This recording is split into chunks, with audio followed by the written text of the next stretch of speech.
Hello and welcome to new video. Primary TET 2014 OMR মূল মামলা, যেটা শান্তনু সিট মামলা নামে পরিচিত, আগামী 4th মে অর্থাৎ আগামীকাল লিস্টেড আছে।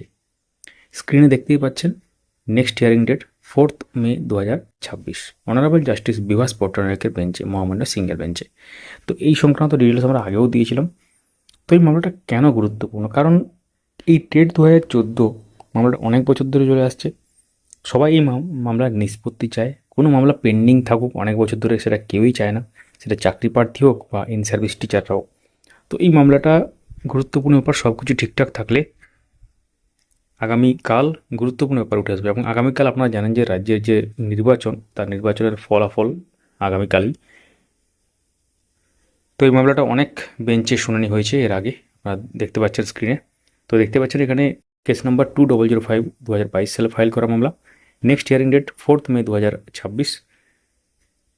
পিটিশনার এবং অ্যাডভোকেট এখানে Shantanu Sit and ORS, advocate Dibyajyoti Chatterjee, respondent হচ্ছে state of West Bengal ORS.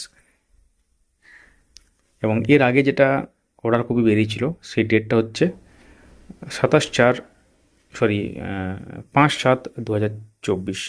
তো সেখানে যে মামলাটা ছিল কোন বেঞ্চে ছিল, অনারেবল জাস্টিস রাজশেখর মান্তার বেঞ্চে ছিল। তো এখন এই যে ডেট, আগামীকালের ডেট, এই ডেটে সমস্ত ব্যাপারটা বোঝা যাবে যে শুনানি হচ্ছে কি না। লিস্টেড আছে, এখন দেখা যাক কী হয়। এই মামলা এবং আদার্স যে মামলাগুলো চলছে এবং আদার্স আরও যে এডুকেশনাল রিলেটেড নিউজগুলো আছে, সেগুলো সবার আগে জানার জন্য আমাদের এই চ্যানেলটিকে সাবস্ক্রাইব করে রাখুন বা পেজটিকে ফলো করে রাখুন। ভিডিওটি লাইক করুন, সবার সাথে শেয়ার করুন। ধন্যবাদ।